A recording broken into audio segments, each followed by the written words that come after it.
Is that one of your? That's a Peter Mayer song. He's my neighbor out in Stillwater. Okay. Oh, powerful. Moving. We are talking about healing today. Anybody need any healing of body, mind, finances, whatever? So it seems like that's something we always have a need for. Well, we're talking about faith healing. And that's a whole expanded idea of healing. I heard a story about a woman who went to her doctor and explained to her doctor that she had been involved in a medical study. This woman dealt with fibromyalgia, I think it was. And she was in a test program, and they gave her a pill to take every day that was supposed to help her aches and pains and symptoms. And she found that this pill was tremendously helpful to her. The study came to a close, and she was cut loose to her regular GP. So she went to her doctor and she said, "You gotta get me some of that. Whatever it was they were giving me, I need some. That made such a difference in my fibromyalgia." And the doctor said, "Well, I'll see what I can do. Do you have any idea the name of the medication you were taking?" And she said, "Oh yes, it was called placebo." It wasn't the medication that was making the difference. It was her faith in that little pill, her belief that that little pill would make her aches and pains go away. And sure enough, it did. And that's a lesson for us right there. You know, when it comes to faith, it's not about quantity of faith. And Jesus tells us all you need is the faith of a mustard seed. Mustard seed is like the size of a grain of sand. It's minute. The question is not how much faith do we have, but what are we putting our faith in? And that's real key when we're talking about faith healing. What we're going to explore this morning is a story from the book of Luke. A story of healing that Jesus performed. You're probably familiar with this story. I'll read it from I have a George Lamsa Bible. I like the Lamsa Bible. It's a translation of the Bible that was made by a man who grew up speaking Aramaic. And then he went on to become a theologian.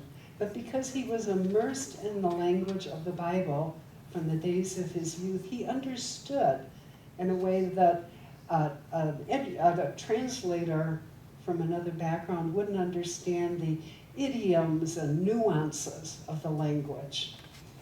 So from my George Lamsa Bible, let me share with you a little bit about a healing miracle that Jesus performed, and then we're going to look at it metaphysically, because that's where the story gets really rich. This story took place very shortly after Jesus had fed the 5,000 people. You remember the loaves and fishes story? Have you ever read that one? Jesus fed 5,000 people with a couple of loaves and a few fishes. And if you read the story to the end, it says, "And Jesus fed the 5,000 plus women and children." Now, we're not going to even go there today. After that story, Jesus removed himself to a high place. Remember, that's metaphysically a place of higher thinking, higher being. That's where we connect with the God of our being. And then he returns to the people and he starts teaching and preaching. And pretty soon he is surrounded with people. They are crushing in on him, wanting to hear what he has to say. And also, because they've heard he does these miracles of healing, some of them were there because they had some physical malady that they wanted healed. And we're going to pick up in chapter 8, verse 43, where it says, "Now a woman who had had a hemorrhage for 12 years and had spent all her wealth on doctors could not be healed by anybody. And she came near him, Jesus, from behind, and touched the edge of his cloak, and immediately her hemorrhage stopped. And Jesus said, "Who touched me?" And when all of them denied it, Simon Peter and those who were with him said, "Well, teacher, the crowds are troubling you and pressing in on you, and yet you say, 'Who touched me?'" But Jesus said, "Someone has touched me, for I know because the power has gone out of me." So what's going on metaphysically here? Well, the first thing that we want to take a look at is where this is happening. And we're told a little bit earlier in the chapter that at this point, Jesus is teaching in Galilee, in the village of Nahum. Now listen metaphysically to what these areas represent. The region of Galilee, from a metaphysical perspective, is the energy of life acting in conjunction with substance. In other words, life energy, or what I call God energy, interacting with materiality, you and me, our bodies, our world. The village of Nahum has some very interesting connotations for healing. First of all, Nahum, Nahum, means cleansing of the mind, restoration of being, and healing, which transforms and harmonizes. So the scene is set. Here we are in a place where divine life is interacting with material life with a focus on mental cleansing, on restoration, and transformative healing. Interesting to see how that lays out metaphysically, isn't it? So here is Jesus teaching in this place with a metaphysical focus on healing and transformation. And a woman approaches him who has been spending all of her money for many, many years on healing from hemorrhaging. Hemorrhaging is all about blood loss. Blood is all about life force. So what we pick up from this is she was losing her life force. And from a practical perspective, those of you with a medical background might understand that somebody that's been hemorrhaging for that long was very probably weak, fatigued, anemic most of the time. She was probably looking pretty sickly as well as feeling pretty sickly. It's interesting to note that she had been dealing with this condition for 12 years. Anybody remember what the number 12 is from a metaphysical perspective? 12, the number of spiritual completion. 12 months, 12 disciples, it's all about completing a segment of life or an aspect of life. So we know, we get a little tip off right there that she's about to complete her journey with this issue. She reaches out to Jesus. Her faith is in Jesus. Her faith is, if I can only touch the hem of his cloak, I'll be healed. Was it a placebo, the hem of his cloak? It really doesn't matter. What's important is that her faith was focused ostensibly on Jesus, but what you and I know metaphysically is that almost every time in the New Testament when we see something profound happening and created and performed by Jesus, we need to mentally translate that so we understand that what we're really talking about is the Christ presence in the physical form of Jesus the Christ. So it's not all about the man Jesus healing her, it's about the Christ presence that was in Jesus, that flowed from him to her and affected healing. It's an important delineation to make. The crowd. Why does this scripture make such a big deal about a crowd around Jesus? And this woman was part of a crowd, and who touched me, and who was in this crowd? is that important? The crowd, metaphysically, represents a crowd of thoughts. It represents a crowd of this woman's thoughts, that she was sick, that she was ill, that there was something wrong with her, that she was imperfect. Maybe she had this thought from somewhere along the line, I deserve to be ill. I deserve to be weak. Maybe like our friend Myrtle Fillmore, she had some idea that, oh, well, this is an illness that runs in my family, so it's inevitable I would get it. We have to ask ourselves, what's in our crowd of thoughts about our health that might be adversely affecting us? Oh, and I hear it all the time in simple little ways. People say, well, I work in an office, and every time somebody gets the flu, I get it too. Have you heard that? Or there's a cold going through the office, I know I'm going to get it. We have those thoughts. And if you do, it's okay, bless yourself, and just be aware that we don't have to buy into every thought that traipses through our mind. But this woman had a crowd of thoughts, and we're told very subtly, but metaphysically very clearly, that crowd of thoughts was very germane to her illness. There's another crowd of thoughts we deal with relative to healing, and that's what Charles Fillmore always called race consciousness. What we believe as a culture, what we believe as a people that we kind of take on and make it ours. You know, little beliefs like, when I hit a certain age, I need to be a snowbird. When I hit a certain age, I have to retire. When I hit a certain age, I'm done.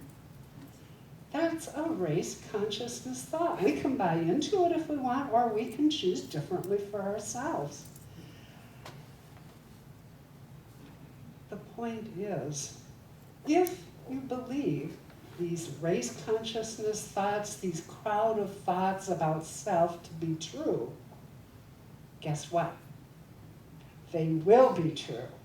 Whatever we believe to be true for ourselves, it is. It's that simple. She looked to the Christ for her healing. She looked to the divinity that happened to be expressing in that moment through the personage of Jesus. And from that, she was healed. Jesus so often said to people he healed, your faith has made you whole. Charles Fillmore explores this a little bit in the atom-smashing power of the mind. He tells us what faith, with that faith, as the point of mental and spiritual contact, Jesus released the latent energy in the atomic structure of his patients, and they were restored to life and health. I'd like to put it a little bit differently. Really says the same thing, but it's terminology that I resonate with a little bit more. Jesus, from his Christ presence, his God expressing perfectly in him, looked at the people he was healing and connected with their Christ presence, their divinity, that was just waiting to express more perfectly. And from his higher presence to theirs, he drew out what was already there. Does that make sense? If we believe that it's God's will for us to be well, we won't let anything, including the crowd, all of those thoughts, to keep us from experiencing our wholeness.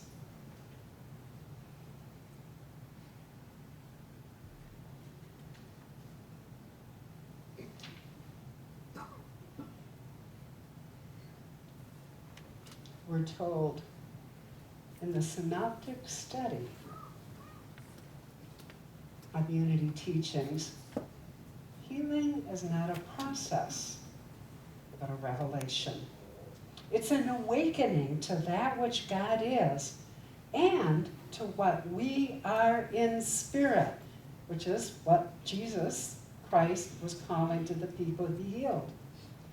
Healing's not trying to change the body, but becoming to a greater degree what we are and what we have always been. It's not a matter of improving what you are, but improving your thoughts about what you are.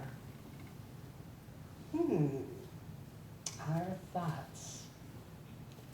Myrtle Fillmore, co-founder of the Unity Movement, gave us a powerful example on the power of thought. Just in a nutshell, her story was, she was, like many female members of her family, diagnosed at a young age with tuberculosis. Back at the end of the 19th century, that was essentially a death sentence. You'd live a sickly life and you'd die young. And it ran in families. And these were the thoughts. She'd been pretty much spoon-fed from the get-go. She had tuberculosis, and there was really nothing to do, at least from an outer perspective. Not only did she have TB, she also contracted malaria along the way. And there was a point in her life when she was about 27 years old when her tuberculosis was inflamed and the malaria was inflamed, and she was one sick puppy. And she went to her physician, presented herself, and the doctor checked her out and said, you know, I have nothing to offer you except to suggest that you go home and get your affairs in order. 27 years old, a young mother, and she was told to go home and get ready to die. Well, Myrtle wasn't too sure about that prognosis. And it happened not long after that she and her husband Charles went to hear a lecture by a gentleman named Dr. E.B. Weeks. Interestingly, years later when asked about that lecture, Charles had no recollection of anything profound that came out of it. Myrtle's experience, however, was literally life-changing, because E.B. Weeks talked about the power of thought to affect our life, to affect our physicality, to affect our being. And one of the things he said in his talk was, as a child of God, you do not inherit illness. Myrtle was stunned.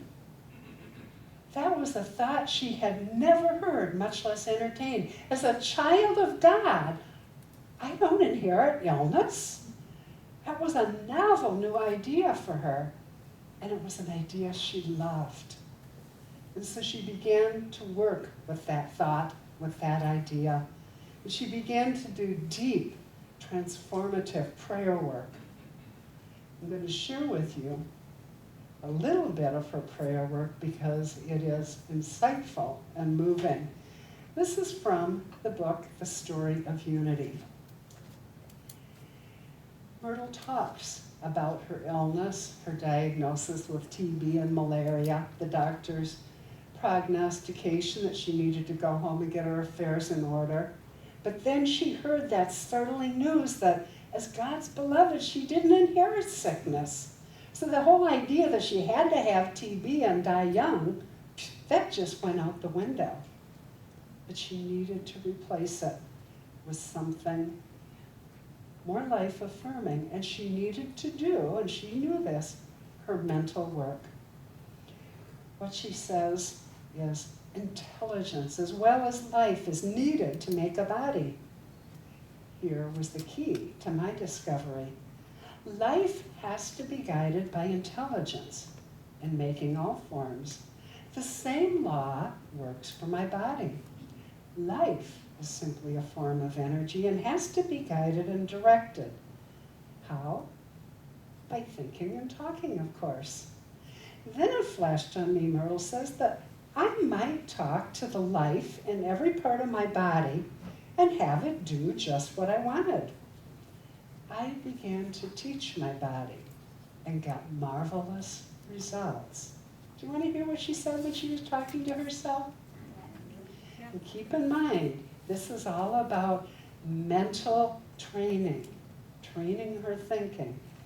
She said this: I told the life in my liver it was not torpid or inert, but full of vigor and energy.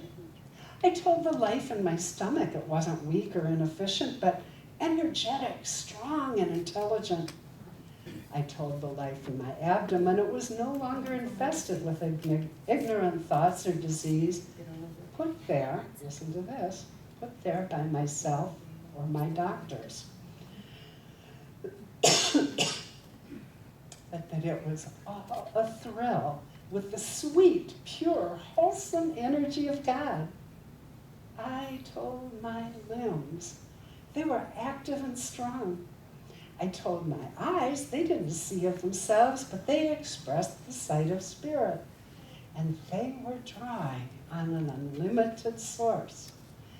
You getting the feel for this? She would do, as I understand it, on a daily basis for at least an hour a day, this internal work, blessing every cell and system of her body, blessing every organ, thanking it, commending it for all that it did for her. And I want you to notice, not once does she say, I chastised my body for being ill or for being wrong. All she does is focuses her thoughts, her awareness on this magnificent physical vehicle that she was in, and honored it and blessed it and encouraged it to express its wholeness even more. That's the mental work of healing. On the practical side, she took care of herself. She got adequate rest, she was eating healthfully. In fact, Myrtle and Charles Fillmore were very much into organic eating. Do you know that Unity Village was once an organic farm? That was part of how they sustained the village. There are practical things that we need to do to be healthy. And she espouses doing those things. She also suggests, get the input you need, get the help and the support you need, but ultimately, take it to spirit in you and decide what is appropriate for you to do. These are the things that Myrtle did for 2 years. These are the things, spiritual, mental, and practical, that totally transformed her life. And this woman who was so sickly as a child and as a young woman, who was supposed to die at a young age, lived to a ripe and full life of 86 years. Wow. No wonder a movement was founded on the truth that she discovered and was eager to share. The last time I was here, a couple of you chastised me for not sharing some of the things I've been going through lately. So I'm going to give you a little nickel overview and share with you what I've been doing in terms of faith healing and hearing. For reasons unknown to me and the medical community, I began to lose my hearing when I was in my mid-40s. That was about 18 years ago, even though I'm only 35. Don't do the numbers. But it's been a long downward spiral for many years. And all of the technology that's out there, and hearing aid technology, which is staggering, got to the point where it was not useful anymore to me. I went to my audiologist sometime last winter and I said, I need more. I've got these brand new, very expensive, latest, greatest hearing aids, and I still can't hear. Can you tweak them this way? Can you modify them that way? How can you reprogram them to give me what I need? And he said, Laurie, I have nothing more for you. There's nothing I can do for you in the way of hearing aid technology. I would suggest that you look into getting a cochlear implant. Outside input. Just like Myrtle says, listen to the information that's coming from out there and decide if it's appropriate for you. Well, what he was saying did resonate with me, and I connected with the folks down at the Mayo Clinic, They put me through a battery of very arduous hearing tests, very demoralizing hearing tests. You know, it's hard when you can't hear to begin with, but to have it quantified for you, that's really depressing. Now, I had a cochlear implant on this side last July, and the results have been fabulous. The results have been stunning. The results have been exceptional. And I'll tell you why. Because, one, I did my own spiritual work. Knowing what the process looked like, because I watched it on YouTube, I would envision this whole surgical process taking place in this bubble of lavender light, which to me is God light, and everything unfolding just perfectly and easily and gently, not only for me, but for the whole team that was working with me. And from there, I envisioned an easy and gentle recovery. Another thing happened along the way is when I was at Mayo Clinic and they first informed me, oh yeah, you're a candidate, they gave me a book, a regular little book by one of the companies that makes this cochlear implant product. Beautiful marketing piece, glossy pictures and all kinds of promises and representations and charts and graphs on how this was going to make a big difference in my life. I have to be honest, I viewed it a tad cynically at first, because I've heard this song and dance before. But I took the book home and I studied it and I read it, and I liked what they were saying. So I took that book and I cut it to shreds. I cut it to shreds because I had to do my mental work. I had to make my vision board for my surgery.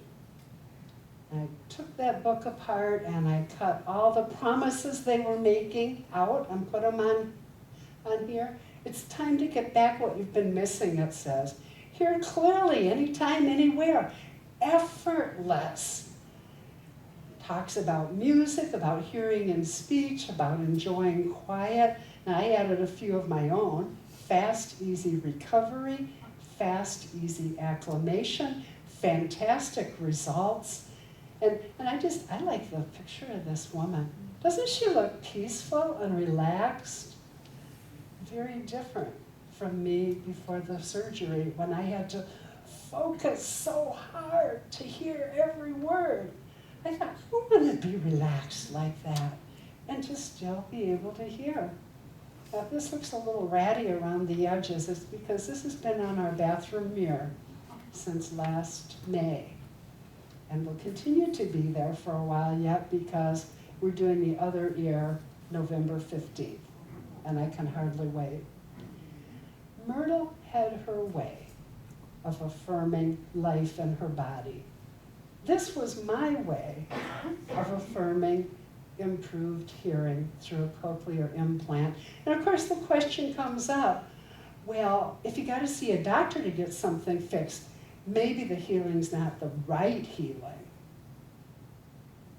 Cross your mind? I know it's crossed mine over the years. My ideal, my absolute ideal would have been years ago when I first started having this issue and first started praying about it and meditating on it to experience the kind of healing Myrtle experienced. That was not to be, for reasons only Spirit knows. But there are other answers, and for me it was reaching out from my Christ to the Christ and the doctors and the physicians and the technologists and the scientists that created this incredible technology. It was a lesson for me to let go, to stop trying to do everything myself, and to trust that divinity expressing in others. Another thing that made my results and my experience so spectacular is your prayers. And I know that a lot of you here knew that I was going through this process and held me in prayer, as did the people at the congregation in St. Paul. friends and family across the country held me in prayer. And there's no doubt in my mind that things went so well and so easily for me as a result of that prayer. After I had the implant and had the implant activated, there's like 2 weeks where I had zero hearing over here. I went in and got the exterior equipment and they activated my implant. And I was told when it's activated, you'll hear buzzes and whistles and noises. And I said, well, yeah, but are those going to sound like words? And the audiologist said, probably not. Probably not at first, because your brain now has to learn how to assimilate this whole new experience and translate it into words and comprehension for you. And that sometimes takes a while. It can take weeks, it can take some months for some people for their brain to get on board with this new technology. So I went in eager to be activated, expecting the best and the worst. Before I left the audiologist office that day, I was hearing words. They were stunned, I was stunned, and thrilled. Healing comes in many forms. Is it God? Is it medication? Is it meditation? They can all work to our benefit. And in my particular case, there's no doubt in my mind that combining the spiritual work with the mental work maximized and made the whole process so easy for me. I wish that Jesus the Christ would walk in here right now. I'd be the first one grabbing for the hem of his coat. But healing is possible. And it's another lesson for all of us. Not to hold in our mind an exclusive path to healing, because Spirit might have another path to healing for us.